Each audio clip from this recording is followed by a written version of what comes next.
It was an ordinary afternoon in Southern California.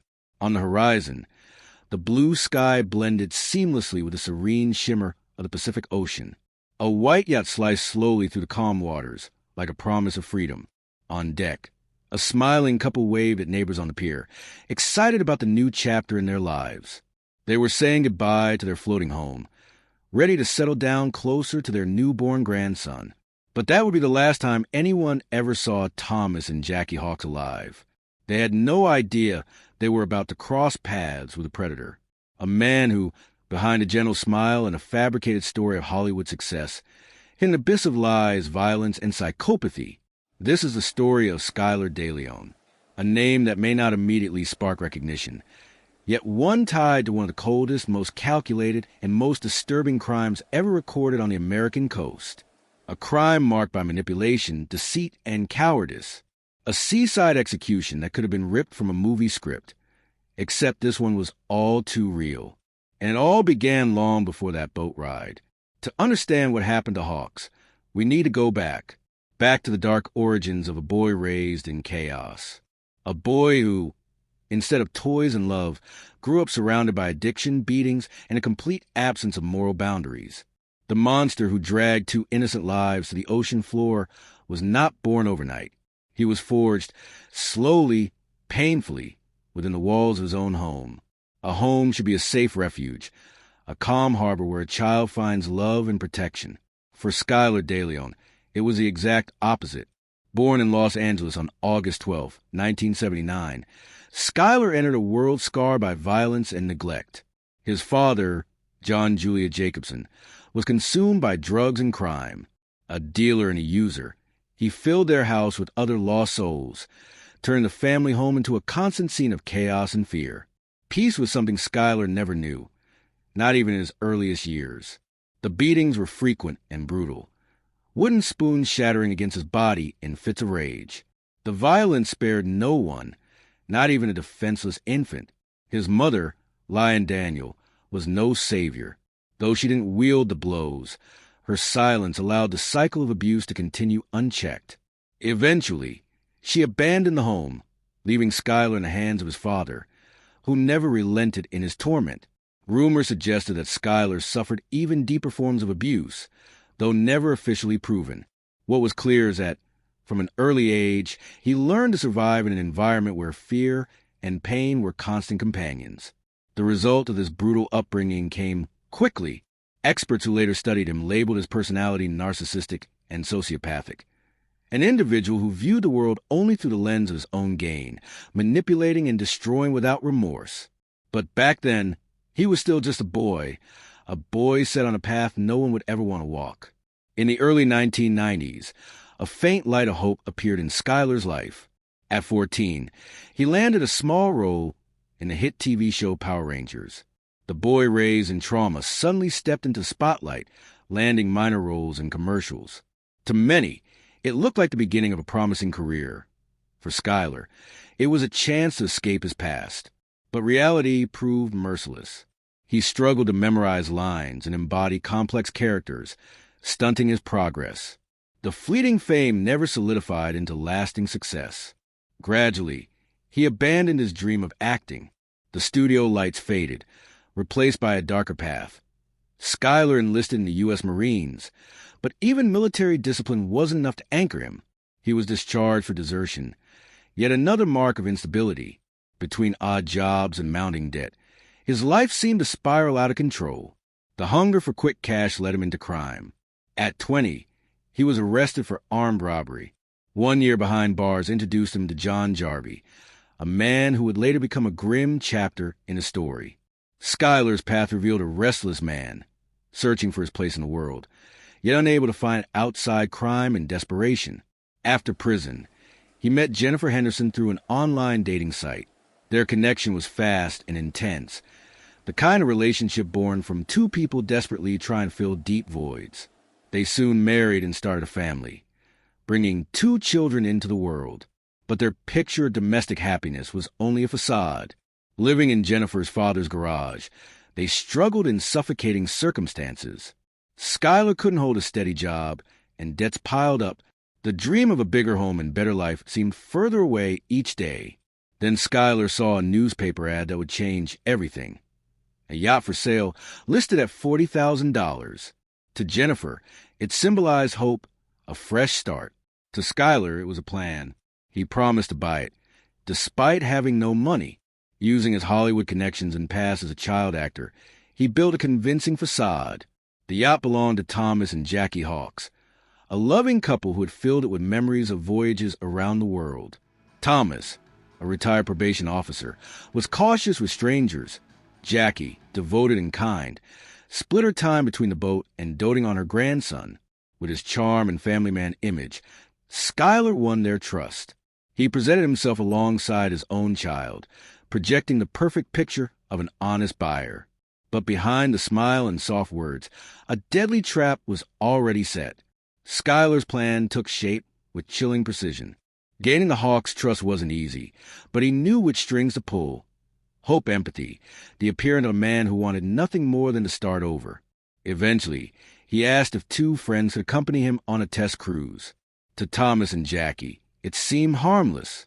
In truth, they were his accomplices, essential players in the crime. November 15th, 2004. A date that would mark the end of Thomas and Jackie Hawks' lives. The sun glistened over calm waters. A breeze promised nothing more than a peaceful ride, but danger lurked just beneath the surface. On board, Schuyler and his accomplices, Alonzo McCain and John Fitzgerald Kennedy, revealed their true intentions. Armed with toy guns, they overpowered the couple. The Hawks watched in disbelief as their floating home turned into a prison. Under duress, Thomas was forced to sign ownership documents transferring the yacht to Schuyler. He pleaded desperately for Jackie's life, using what little strength he had left to shield her. There was no mercy. Blindfolded, gagged, and tied to the yacht's anchor, Thomas and Jackie were pushed into the ocean. The crashing of waves became the last sound they ever heard. As the yacht returned quietly to shore, the silent Pacific guarded the darkest secret of that day. By sunset, the boat docked again as if nothing had happened. The calm waters concealed a crime of unthinkable cruelty. Thomas and Jackie Hawks, beloved faces in their community, had vanished. No sound, no trace, just an aching silence left behind. The investigation began cautiously, but it didn't take long for authorities to realize something was terribly wrong. The yacht, now registered under Schuyler's name, carried damning clues. Receipts for bleach and garbage bags purchased under his name, evidence that would later prove critical.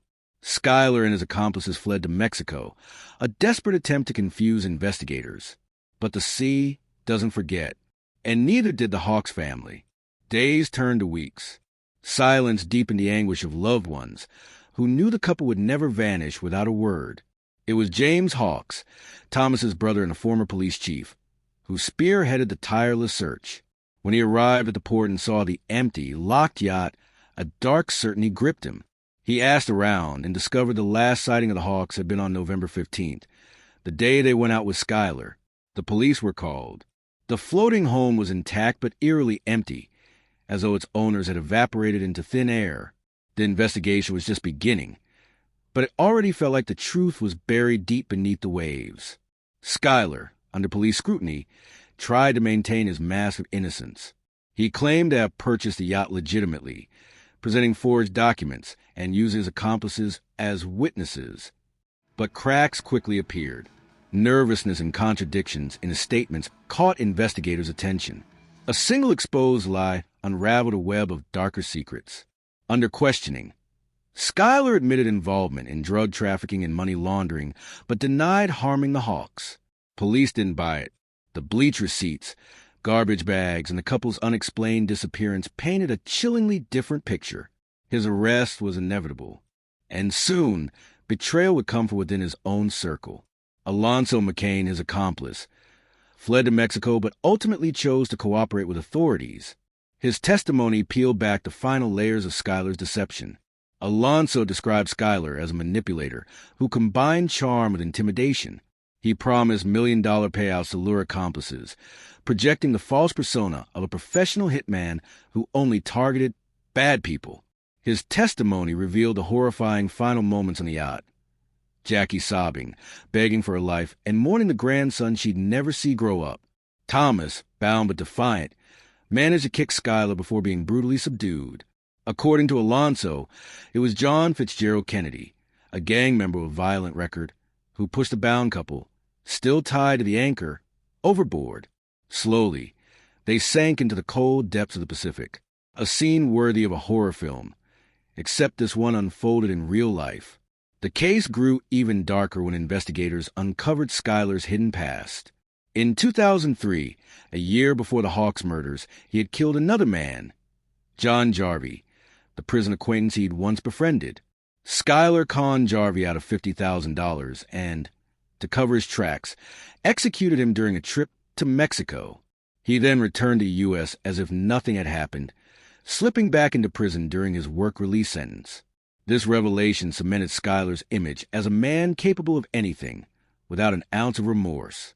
5 people were indicted for the Hawks murders: Skylar DeLeon, Jennifer Henderson, Alonzo McCain, John Fitzgerald Kennedy, and Myron Gardner. The courts delivered their judgments. Jennifer Henderson was found guilty of 2 counts of first-degree murder. In 2007, she was sentenced to 2 consecutive life terms without parole. She divorced Skylar and is currently serving her time in a California women's prison. Alonzo McCain, after his cooperation, pleaded guilty to voluntary manslaughter, kidnapping, and robbery. In 2009, he was sentenced to 20 years and 4 months. He remains incarcerated in California. John Fitzgerald Kennedy, a gang member with a long rap sheet, was sentenced to death in 2009. He awaits execution on San Quentin's death row. Myron Gardner, a peripheral accomplice, was released after 4 years when charges were dropped in 2009. And Skylar DeLeon, convicted of 3 counts of first-degree murder, the Hawks and John Jarvie, he was sentenced to death in 2009. He, too, sits on death row in San Quentin. But prison did not end his schemes. Inside, Skylar plotted more killings, including his own father and cousin. His obsession with control and vengeance only deepened. In a disturbing act, he partially mutilated his own genitals, claiming a desire to transition. His defense tried to argue that his crimes were connected to this inner turmoil, but psychologists disagreed. They concluded that while his abusive childhood shaped him, Skylar was a textbook narcissistic sociopath, someone consumed by lies, manipulation, and self-obsession. Even behind bars, he continued his pattern of deceit and violence, proving his dangerous nature never diminished. To this day, the bodies of Thomas and Jackie Hawks have never been found. The Pacific swallowed not only their lives, but also the answers their family longed for. Their absence left a raw wound in the community, a chilling reminder how cruel and unpredictable fate can be. The tragedy of Thomas and Jackie Hawks endures, echoing in the hearts of those who love them and in the collective memory of the coast. The case of Skylar DeLeon is more than just a crime story. It is a haunting portrait of human complexity, where violence and neglect can forge a monster, and where choices born of cruelty leave devastation in their wake. Skylar never sought redemption. He chose lies, manipulation, and destruction, and innocent lives paid the price. The ocean, meant to symbolize freedom and dreams, became a silent tomb, and a reminder of the evil the human heart can harbor. This case forces us to reflect how much of a criminal is born from nature and how much from nurture. What role does society play in breaking the cycle before trauma becomes tragedy? As Skylar awaits execution, his story remains a chilling warning, a testament to the wounds we cannot see and the horrors they may one day unleash. If you were drawn to this story and want to hear more, make sure to subscribe, like, and share. Join us on the next journey, where the truth is always pursued, even in the darkest of shadows.